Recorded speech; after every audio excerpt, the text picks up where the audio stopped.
Welcome, night owls and connoisseurs of the chilling unknown. Tonight, we plunge into the heart of a mystery that gripped a nation in terror.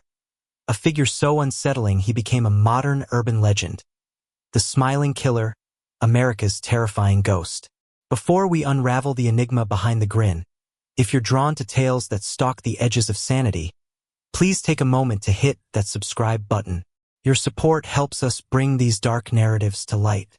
Now, dim the lights, check your locks, and prepare for a story where the most terrifying mask is a smile.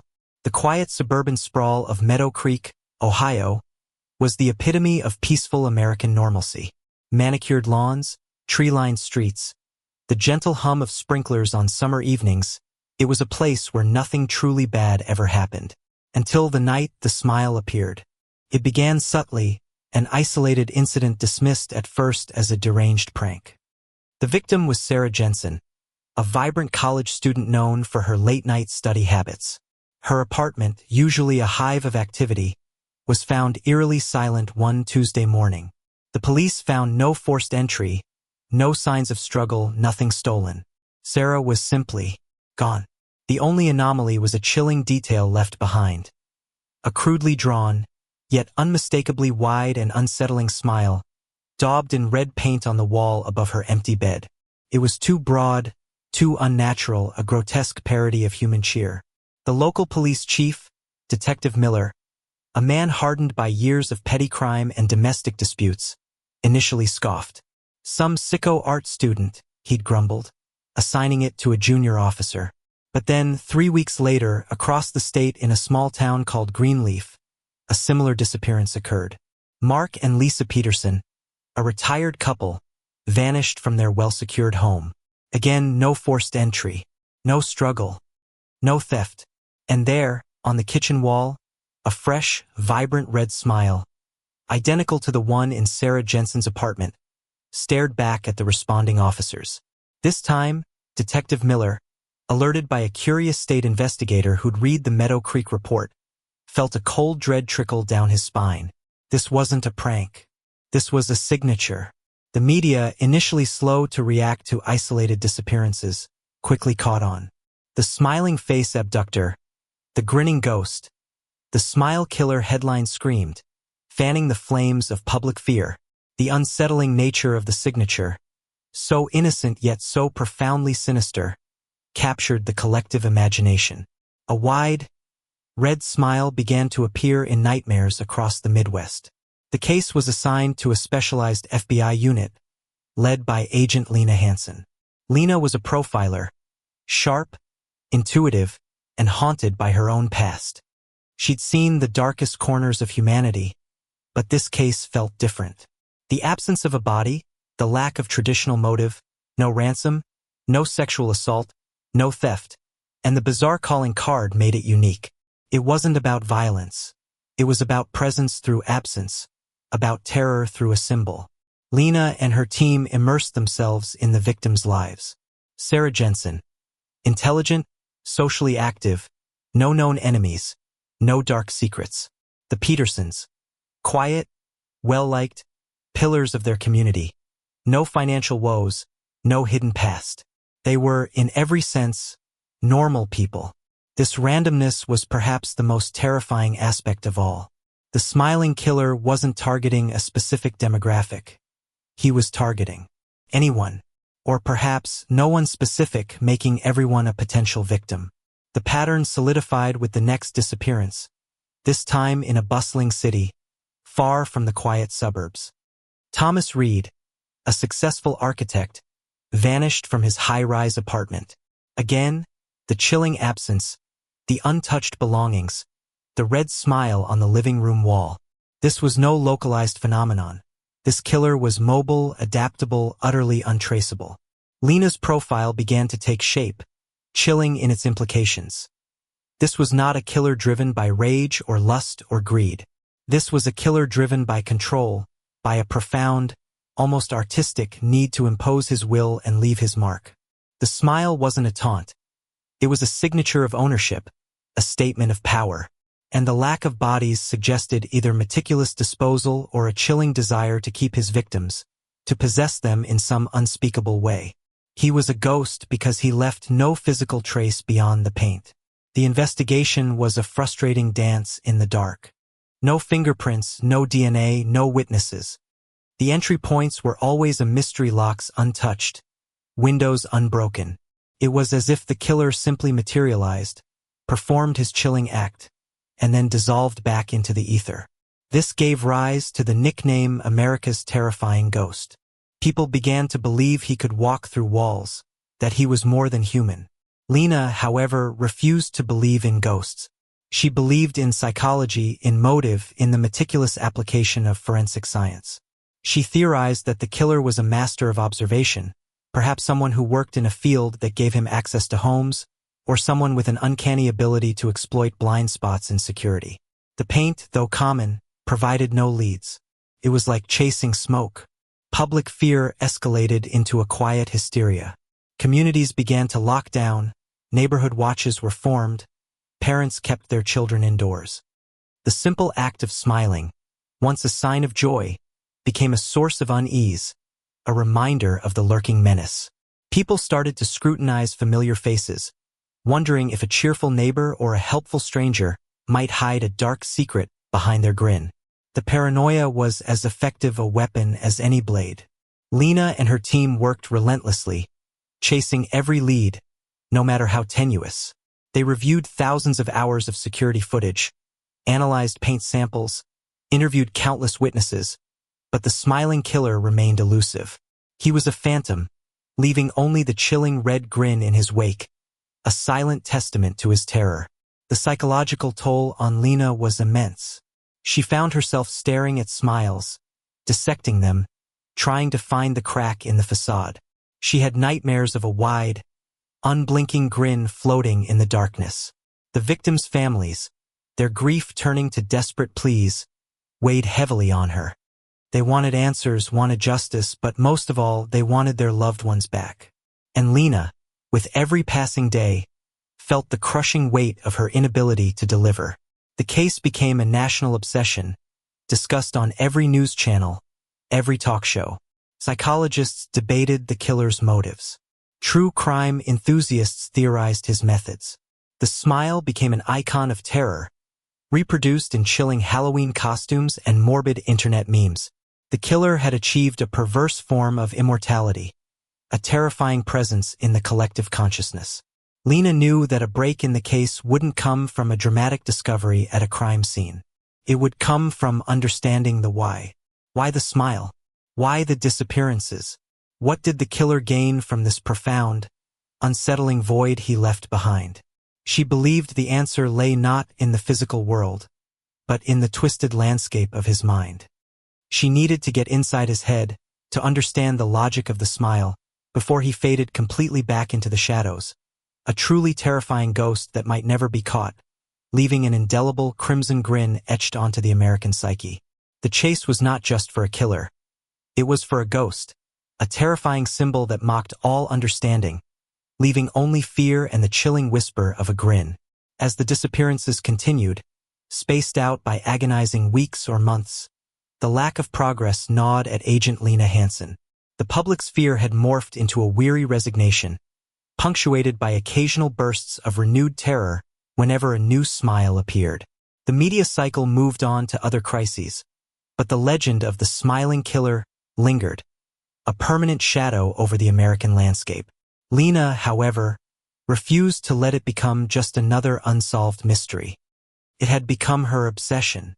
She spent countless hours in the FBI's Behavioral Analysis Unit, surrounded by whiteboards covered in timelines, victim profiles, and chilling theories. The absence of physical evidence remained maddening. No forced entry, no struggle, no hair, no fiber, no DNA. It defied every principle of forensic science. It was as if the killer simply walked through walls, leaving only his signature behind. Lena began to focus less on how he did it and more on why. Why choose people with seemingly no connection? Why the smile? Why leave no bodies? She pulled in every expert she could find. Psychologists, art historians, even semioticians. They debated the symbolism of the smile: a taunt, a statement of control, a perverse form of artistic expression, or perhaps even a deep, unacknowledged pain transformed into grotesque joy. One art historian, Dr. Evelyn Thorne, presented a fascinating, if unsettling, theory. She pointed to historical precedents of grotesque smiles in art and folklore, from medieval gargoyles to the Commedia dell'arte masks. She suggested the killer might be drawing from an archetype of terrifying mirth, a figure that finds joy in despair or chaos. The smile wasn't just a symbol. It was a carefully chosen weapon, designed to disturb and disorient. It's an anti-face, Dr. Thorne posited. A declaration that identity is meaningless, that control is absolute, and that even in horror, there can be a grotesque, private amusement. This resonated with Lena. The killer wasn't trying to be subtle. He was trying to be unforgettable. He wanted to be a legend, a ghost that haunted the nation's dreams. The victims' lives, their identities were stripped away, replaced by the killer's narrative. They didn't disappear. They were taken, subsumed by the grinning specter. Lena began to re-examine the victims, not for shared traits, but for lack of traits. They were ordinary. They were, in a terrifying way, interchangeable. This led her to a chilling new hypothesis. The killer wasn't targeting specific people. He was targeting moments. Moments of solitude, of vulnerability, of perceived safety. The killer was observing, learning routines, waiting for the precise window of opportunity. This explained the lack of forced entry. He wasn't breaking in. He was walking in, perhaps exploiting an open window on a hot night, an unlocked back door after a hurried departure, a momentary lapse in vigilance. He was an opportunist, yes, but one with infinite patience. The ghost aspect, then, wasn't supernatural. It was psychological.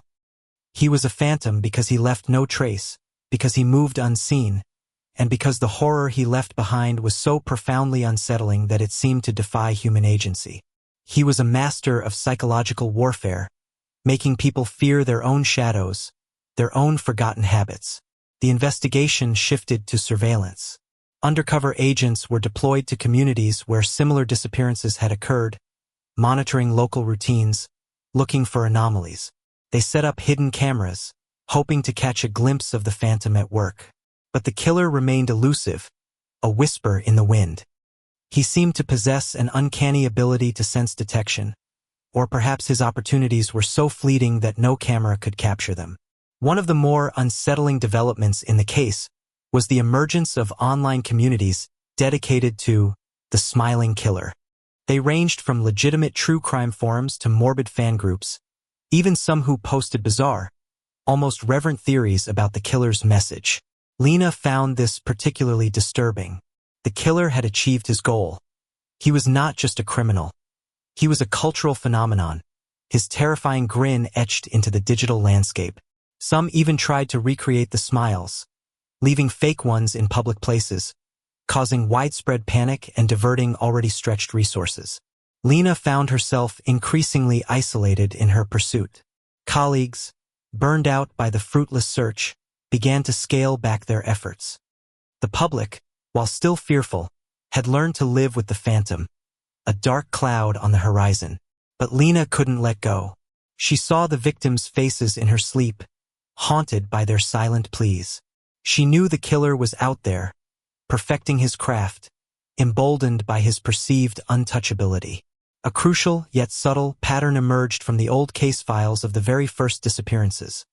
A faint, almost microscopic residue found near the red smile in a few of the earlier cases, initially dismissed as environmental dust. New, more sensitive forensic techniques, employed out of sheer desperation, identified it as a unique, almost custom blend of powdered pigments, with trace elements of a specific type of industrial solvent. It was rare, expensive, and not easily available to the general public. This was it. Not DNA, not fingerprints, but a chemical signature. It wasn't a smoking gun, but it was a lead. Lena's team began tracing the distribution channels of this specific pigment solvent blend. It was used in specialized industrial painting, high-end art restoration, and, most intriguingly, in the manufacturing of custom theatrical props and masks. The search narrowed to a handful of companies across the country. One particular company, Emberton Creations, a small, bespoke prop house specializing in hyper-realistic masks and special effects makeup, caught Lena's attention. It was located in a secluded industrial park on the outskirts of a city that had experienced a few smile disappearances. Its owner, a man named Arthur Bellamy, had no criminal record, no outward signs of deviance. He was described as a quiet genius, a meticulous craftsman, known for his unsettlingly realistic creations, particularly his line of haunted carnival masks. Lena felt a chill that had nothing to do with the air conditioning. The theatricality, the masks, the unsettling grin, it all began to coalesce. Was the killer an artist, a master of disguise, using his craft to perfectly execute his horrific performances? The idea of a killer so profoundly immersed in the art of illusion, using a hyper-realistic mask to bypass security or to instill primal terror, was a terrifying thought. The ghost wasn't supernatural. He was just a master of vanishing. The next step was risky. They couldn't storm Emberton Creations based on a pigment. They needed more. Lena ordered subtle, round-the-clock surveillance on Arthur Bellamy, hoping to catch a glimpse of the man behind the terrifying grin, to unravel the twisted mind that had unleashed America's most terrifying ghost. The game was escalating, and Lena knew, with a certainty that chilled her to the bone, that she was finally closing in on the echo of a twisted mind, a phantom that was about to be unmasked. The surveillance on Arthur Bellamy was a study in patience and mounting dread. Weeks turned into months. Bellamy, a man of precise habits, maintained an outwardly unremarkable existence. He lived alone in a small, meticulously neat house, drove a modest car, and spent nearly all his waking hours at Emberton Creations, immersed in his craft. He rarely socialized, his only interactions seemingly with his few, equally introverted clients. He was a phantom even in his own life, fading into the background, just as the smiling killer did. Lena's team, however, noted subtle anomalies. Bellamy always worked alone at the studio, often late into the night. His deliveries were always dropped off outside, never requiring direct interaction. And, most significantly, he possessed an almost supernatural awareness of his surroundings. Surveillance cameras would mysteriously malfunction during the hours he was most active. Drones would lose signal. It was as if he could feel the gaze of the world upon him, or perhaps, he simply had an intricate system of counter-surveillance designed to protect his solitude. The final piece of the puzzle, a terrifying revelation, came from a breakthrough in digital forensics. The FBI's tech specialists, pushing the boundaries of what was possible, had developed an algorithm to analyze the subtle brushstrokes, the unique curvature, and the minute imperfections in the digital images of the red smiles left at the crime scenes. It was a forensic fingerprint, not of a human hand, but of an artistic style. They cross-referenced this digital signature with publicly available images of unique artwork and, chillingly, with the online portfolio of Emberton Creations. The match was undeniable. The grotesque, wide smile, that signature of terror, was a direct artistic motif of Arthur Bellamy. It appeared in his concept sketches for his haunted carnival line, in abandoned prototypes of masks that were too disturbing for even a Halloween store, in the background of some of his personal art pieces, almost like a morbid obsession. The pigment blend and solvent were also confirmed to be unique to Emberton Creations. The time for surveillance was over. This was more than enough for a warrant. The raid on Emberton Creations was executed with surgical precision. SWAT teams, silent and swift, breached the fortified doors at dawn. The interior was a labyrinth of bizarre props, half-finished masks, and the unsettling smell of paint and solvents. In the center of it all, amidst mannequins and disembodied limbs, sat Arthur Bellamy, at a workbench, meticulously painting a new smile onto a pristine, white mask. He looked up, his expression unreadable, not surprised, not angry, just resigned. "Agent Hansen, I presume," he said, his voice calm, almost courteous, as if greeting a long-anticipated guest. There was no struggle, no attempt to flee. He simply put down his paintbrush. The search of Emberton Creations and Bellamy's home was a descent into a nightmare. They found not only the materials for the red smiles, but also a meticulously organized collection of trophies, personal items belonging to the victims, neatly cataloged and stored. A small locket from Sarah Jensen, Mark Peterson's distinctive pocket watch, Thomas Reed's architectural blueprints. Each item was cleaned, preserved, and arranged with the precision of a museum curator. But the most horrifying discovery was a hidden, soundproof chamber beneath the studio, a stark, empty space where the true fate of the victims was implied rather than explicitly shown, a chilling void, devoid of any human presence, yet screaming with unspoken horrors. The lack of bodies, the ultimate absence, was his greatest achievement. He truly made people disappear. During the interrogation, Arthur Bellamy spoke with the same chilling detachment he exhibited throughout his life. He confessed, not with remorse or fear, but with a strange, almost academic pride. He wasn't a monster driven by conventional madness, but by an extreme, perverted form of artistic control and a profound, pathological need for anonymity.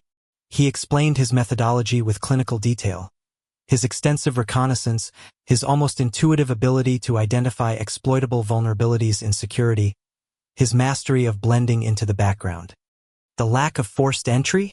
He simply observed, waited for an unlocked door, a forgotten window. He wore his masks not just to conceal his identity, but to become a different entity, an unidentifiable force. The ghost was a carefully crafted persona, a meticulously designed illusion. And the smile? It's a statement, he calmly articulated, his eyes devoid of emotion, a symbol of transformation. Their lives were mundane, predictable. I gave them purpose. I made them part of something greater, my art. Their smile is my signature, a final, beautiful mark of their new existence, beyond the mundane. He believed he was liberating them, transforming them into eternal concepts, preserved in the fear he generated and the iconic smile. He saw himself not as a killer, but as a performance artist, and the nation as his unwitting audience. The ultimate act of his art was making someone utterly vanish, leaving only their symbolic grin behind. He believed he was giving them a form of terrifying immortality. The public reaction was a mix of profound relief and utter revulsion. The smiling killer had a face, a name, a chillingly sane explanation, but the horror was no less potent. Arthur Bellamy, the quiet mask maker, became the embodiment of a new kind of terror. The intelligent, methodical predator hidden in plain sight, using his craft to inflict unimaginable psychological torment. The trial was a whirlwind of psychological evaluations, forensic testimonies, and the chilling playback of Bellamy's own detached confessions. He never wavered, never showed remorse. His defense that he was an artist and his acts were performance art was swiftly rejected. He was found guilty on multiple counts of kidnapping and murder, even without bodies. The overwhelming circumstantial evidence, his own chilling admissions, and the presence of the victim's effects were enough. Arthur Bellamy was sentenced to life in prison, without the possibility of parole. He entered the system with the same quiet, almost serene demeanor he exhibited throughout his reign of terror. In prison, he reportedly spent his days sketching, drawing endless variations of smiles, his mind still consumed by his perverse art. The unmasking of the smiling killer brought a semblance of closure to the nation, but the fear he instilled lingered. The image of the wide, red smile remained an unsettling cultural artifact, a reminder of the phantom who walked among them, an ordinary man who had managed to become a terrifying ghost. The silence he left in the wake of his victims was profound, but the echo of his twisted grin continued to reverberate, a permanent scar on the American psyche, a testament to the chilling power of a mind utterly consumed by its own dark, artistic vision.